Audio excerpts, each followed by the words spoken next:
I want to lay the foundation for today's study on Genesis chapter 1, verse 2. But it's important to recognize the background of the passage. And I don't mean just the background at the time that the passage was written. I mean the background before it was written. So let's start off. At some point in the ancient history, an event took place that was cataclysmic in nature. In Isaiah chapter 14, verse 12 through 15, it says, "How you have fallen from heaven, O morning star." That term, morning star, is translated Lucifer in the King James Version of the Bible. "Son of the dawn, you have been cast down to the earth, you who once laid low the nations. You said in your heart, I will ascend to heaven. I will raise my throne above the stars of God. I will sit enthroned on the mount of assembly, on the utmost heights of the sacred mountain. I will ascend above the tops of the clouds. I will make myself like the Most High. But you are brought down to the grave, to the depths of the pit." Now, this was a prophecy of what was going to happen to the Babylonian king because of the terrible reign of that empire and the destruction of the nation of Israel. Now, it also is a prophecy of what took place before we have in Genesis 1 the creation of the world. It's a metaphor in a sense. It's used by God describing ancient history as a way of explaining what's going to happen with the king of Babylon. So it works on two levels. One is the fall of Lucifer, the morning star, Satan, and also of what was going to happen with the Babylonian king. Now, Jesus, after he sent out the 72 disciples, they came back and they were so excited about the power and the authority they had over the demons. It was a great moment. But as they were reveling in their victories, Jesus made this statement: "I saw Satan fall like lightning from heaven." Does not that sound much like the prophecy in Isaiah of the bringing down of Lucifer, the morning star? Now, Jude also makes a statement about the ancient history of the heavens and the earth. He says, "And the angels who did not keep their positions of authority, but abandoned their own home, these he has kept in darkness, bound with everlasting chains for judgment on the great day." Now, the everlasting chains doesn't mean that these angelic beings were locked up in some prison or cell, because they aren't physical beings, they're spiritual beings. What it tells us is that they were taken hold of by God and now under the control of the Lord, in the sense that they couldn't just roam about wherever they wanted. They didn't have freedom to do whatever they chose. And this seems to have taken place before we find the account in Genesis chapter 1 of the creation of the world for mankind, for humanity. I want you to consider this very important detail in the scriptures, and that is that there's some statements that Jesus makes in John chapter 14, chapter 12, chapter 16, that tell us a lot about the fate of Satan. In John chapter 12:31, it says, "Now is the time for judgment on this world. Now the prince of this world will be driven out." It's, of course, talking about his coming crucifixion and resurrection. In John 14, it says, "I will not speak with you much longer, for the prince of this world is coming. He has no hold on me." And then John 16, "But I tell you the truth. It is for your good that I am going away.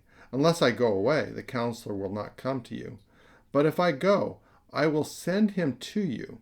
When he comes, he will convict the world of guilt in regard to sin, and righteousness and judgment. In regard to sin, because men do not believe in me. In regard to righteousness, because I am going to the Father, where you can see me no longer. And in regard to judgment, because the prince of this world now stands condemned." Do you see the title that Jesus gives to Satan? He's the prince of this world.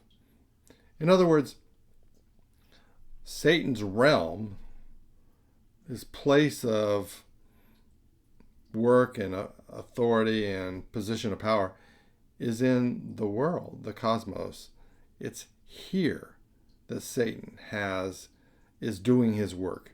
That's where he has his influence. That's where he has his power. So keep in mind that the scripture in Isaiah indicates that Satan was thrown down. And where was he thrown down? He was thrown down to the world. So when you think about the ancient world, the world of creation, you have to keep in mind that something took place that involves Satan, the fall of Satan, and his being cast down to the world where he has a certain amount of authority, power. In the last video, we took a deep look at Genesis 1:1. Now I want us to go into Genesis 1:2. And I think there's some rather surprising bits of information that are found there that are of tremendous help in terms of understanding the supernatural forces at work here in our world. So it's time to look at Genesis chapter 1, verse 2. "Now the earth was formless and empty. Darkness was over the surface of the deep, and the Spirit of God was hovering over the waters." This verse gives us some astounding information about the condition of the earth prior to God doing his creative work of putting together a home for his people. Now, there are two rhyming words that are found in this verse. The first one is thohu, and the second one is bohu. Now, I realize, what do those words mean? Well, when the passage says the earth was formless and empty, the two Hebrew words that are used there are thohu and bohu.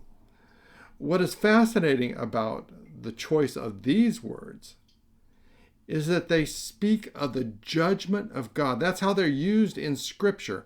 They speak of the judgment of God, of destruction, of ruin, of wrecking.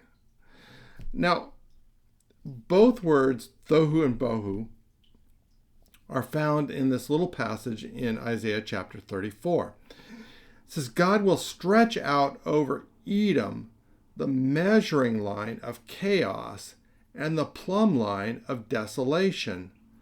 Chaos, thohu, desolation, bohu.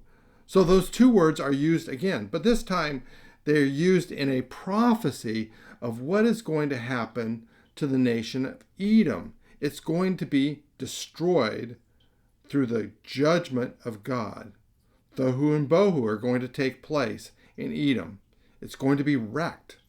So Those two words, those two terms, tohu and bohu, when combined together, they describe judgment upon a land. The prophet Jeremiah makes a similar kind of statement, and it sounds almost identical to what we find in Genesis chapter 1, verse 2. It says, I looked at the earth, and it was formless and empty. That's thohu and bohu. And at the heavens, and their light was gone. Now, what was Jeremiah talking about? He was describing the coming destruction of Jerusalem, the judgment of God upon his city, Jerusalem, the capital of the nation of Israel. Judgment was coming because of the rebellion, the wickedness, the idolatry of the people who lived there. So Thohu and Bohu are describing, and it sounds very much like the Genesis 1:2 passage, they're describing judgment upon Jerusalem, or judgment upon the earth where Jerusalem stands. So we're talking about a similar situation, right? That existed before God, in the 6 days of creation, put together the earth so that it would be a home for his people. Now, earth, before the description of the events of Genesis 1, seems to have been under the destruction of God. Chaos, formless. It all talks about, it all describes the desolation, the annihilation of the world. Not the complete destruction, but just its desolation. And why would that be? Now we're speculating. I realize we're speculating. But could it be that it's because after Satan was cast out upon the earth, Satan's wickedness and the forces, the demonic forces, the quote angelic forces that were allied with him, God brought judgment upon the place where Satan resided. Desolation. So that was the state of the earth when God made his move to provide a home for humanity. Now, many make the case that the prophecy against the king of Tyre, which is found in the book of Ezekiel, is also a description of what happened with Satan. Now, let me read this passage to you. You were anointed as a guardian cherub, angelic being, supernatural being, for so I ordained you. You were on the holy mount of God. You walked among the fiery stones. You were blameless in your ways from the day you were created till wickedness was found in you. Through your widespread trade, you were filled with violence and you sinned.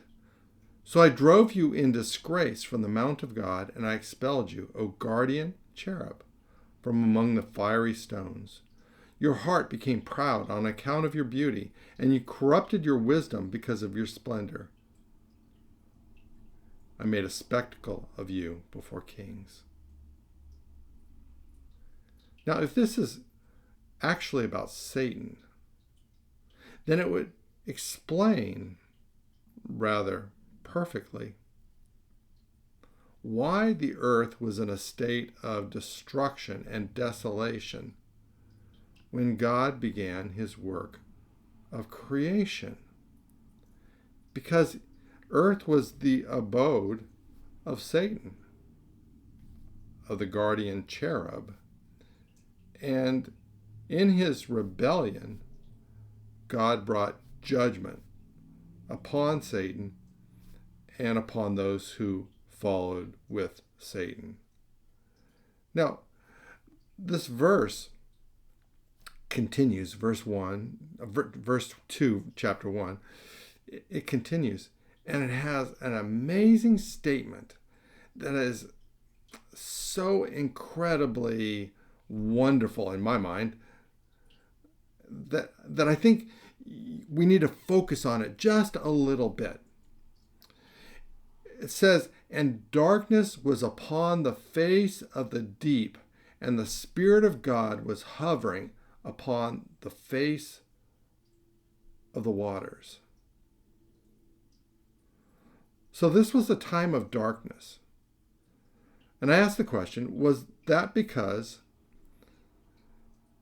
it was the time also of the judgment of God upon Satan and the earth, the Thohu and Bohu that was present? Now, it says that the Spirit of God was hovering upon the face of the waters. And this is a most beautiful revelation that's found here. Because despite the destruction of the earth, the ruination of it, despite the judgment upon Satan and his fellow spirit beings, God was not finished. This wasn't the end. He was still there, hovering above the deep. Why is that? Because God had plans for the earth that went beyond the rebellion of the supernatural beings who rejected him as King and Lord. In a sense, you might say this is the redemption story of the earth. Because God is about to do a tremendous work.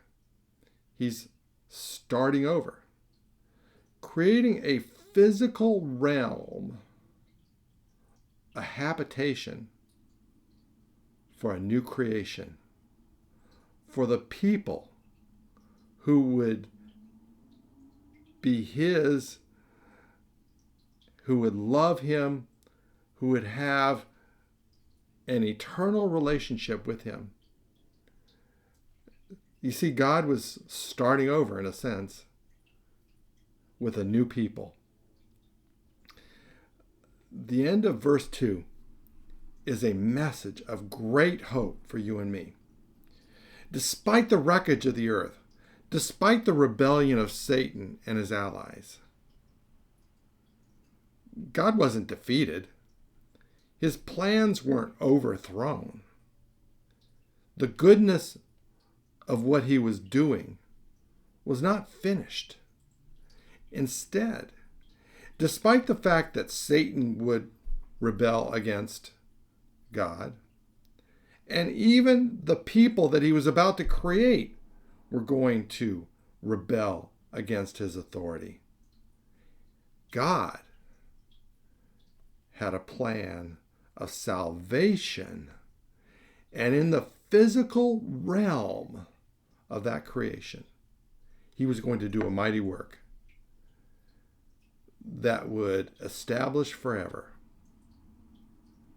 the love relationship of God and his people.